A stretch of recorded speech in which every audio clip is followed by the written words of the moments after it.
Hasil otopsi mengungkap penyebab kematian Juliana Marins, pendaki asal Brasil yang jatuh di Gunung Rinjani. Korban meninggal sekitar 20 menit setelah terjatuh di kedalaman 600 meter. Pendaki berharap shelter di Danau Segara Anak dilengkapi dengan peralatan penyelamatan karena jalur Rinjani sangat menantang dan butuh kehati-hatian. Dokter forensik Rumah Sakit Bali Mandara mengungkap penyebab kematian Juliana Marins, warga negara Brazil yang jatuh di Gunung Rinjani, Lombok, Nusa Tenggara Barat. Dari hasil otopsi selama 4 jam diketahui korban meninggal sekitar 20 menit setelah terjatuh di kedalaman 600 meter. Korban menderita luka dalam akibat kekerasan tumpul dan pendarahan. Sementara untuk dugaan penyebab kematian akibat hipotermia tidak ditemukan dari hasil otopsi. Kita dapat menyimpulkan bahwa sebab kematian itu adalah karena kekerasan tumpul yang menyebabkan kerusakan organ-organ dalam dan pendarahan. Jadi kalau kita perkirakan itu tidak lebih dari 20 menit setelah trauma terjadi.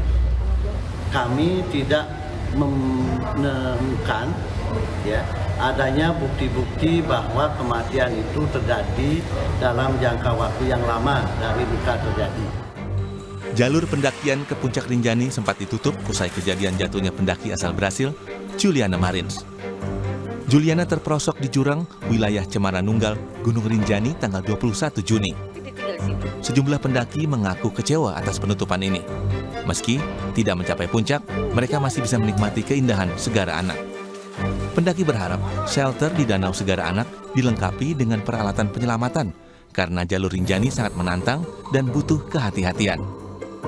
Agak ini juga sih kecewa gitu kan, kita juga dari Jakarta dari jauh-jauh hari gitu udah prepare, cuman udah ketika udah mau summit nggak boleh, ternyata agak kecewa juga sih sedikit. Kalau menurut saya di shelter di Pelawangan itu di Pelawangan atau di mana ya, jadi ada shelter yang dikunci kemarin tuh, jadi nggak bisa dipakai kemarin shelternya. Permintaan serupa disuarakan Ketua Asosiasi Trekking Organizer Lombok Timur. Menurutnya, kejadian seperti yang menimpa Juliana Marins butuh pertolongan cepat. Baru ini butuh rescue center lah kalau kamu bidang ya. Ini rescue center ini lengkap beserta personil di situ. Mereka udah setiap hari patroli, terus mereka memakai perlengkapan layaknya rescuer gitu kan. Terus ada ruangan khusus atau bangunan khusus yang di situ memang alat-alat sudah tersedia gitu. Jadi satu komando dulu di Sembalun gitu. Jadi tanpa harus menunggu misalnya tim-tim dari luar Sembalun untuk disegerakan kalau ada misalnya terjadi emergensi terus evakuasi yang ada di Rinjani gitu. Gunung Rinjani menuai sorotan usai pendaki asal Brasil, Juliana Marins, meninggal usai jatuh di kedalaman 600 meter.